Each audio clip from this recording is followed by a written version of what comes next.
아이들이 학교 운동장에서 웃음꽃을 마음껏 피울 수 있는 소소한 일상이 그립습니다.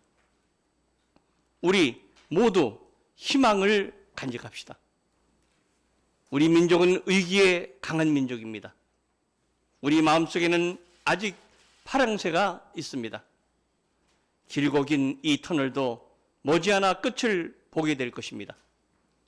소중한 사람들과 정을 나누는 일상으로 돌아가는 그날까지 조금만 더 힘을 내십시다. 코로나 팬데믹으로 국회의 역할이 어느 때보다도 막중해졌습니다. 국회가 우리 국민 모두 위기의 강을 무사히 건너는 다리가 되어야 합니다. 미래에 대한 준비도 참으로 중요합니다. 코로나 팬데믹은 새로운 세상을 예고하고 있습니다. 우리가 올해를 어떻게 준비하느냐에 따라 대한민국의 미래, 우리 민족의 운명이 결정될 수도 있습니다. 올해가 운명을 가르는 분수령이 될 것이라는 각오를 다집시다. 이대로는 안 됩니다. 일신해야 합니다.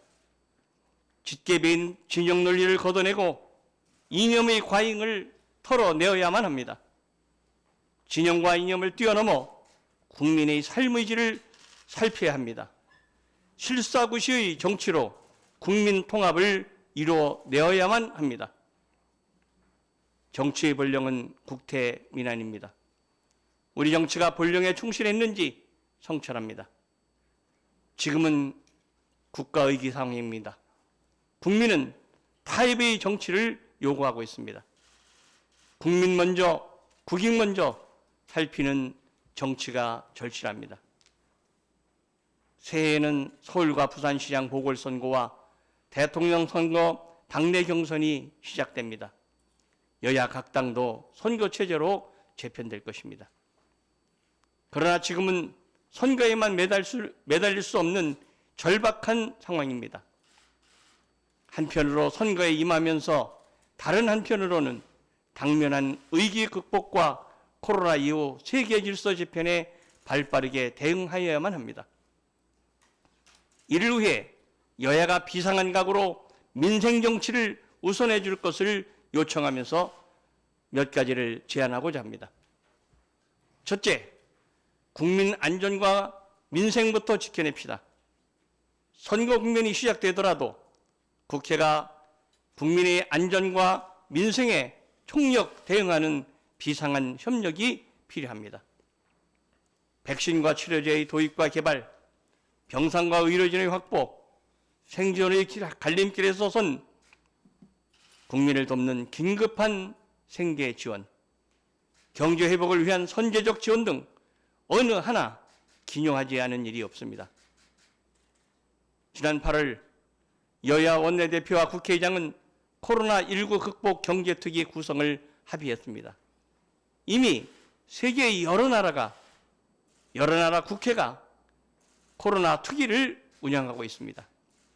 우리도 국회 코로나19 특위를 조속히 구성해 국민 안전과 민생을 위한 종합적인 대책을 강구합시다. 둘째, 중장기 국가 발전 전략에 대한 국회의 밑그림을 그립시다.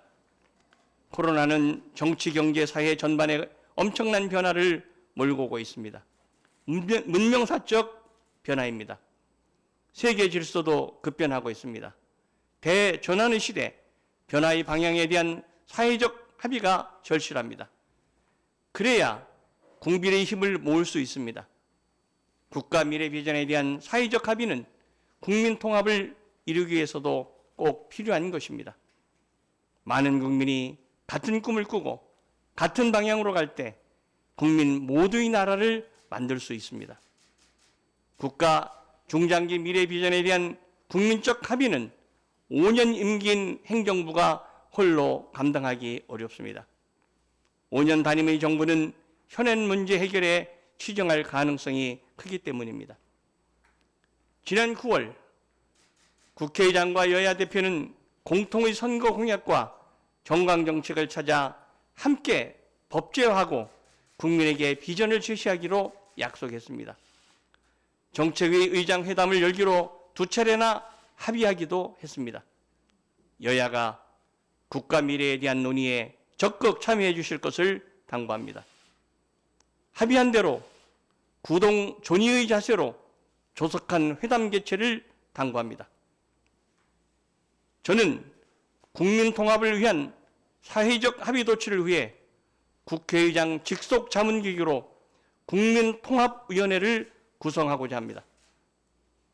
이 위원회에서 갈라진 국민 여론을 녹여내는 국민통합의 용광로 역할을 제시할 것입니다.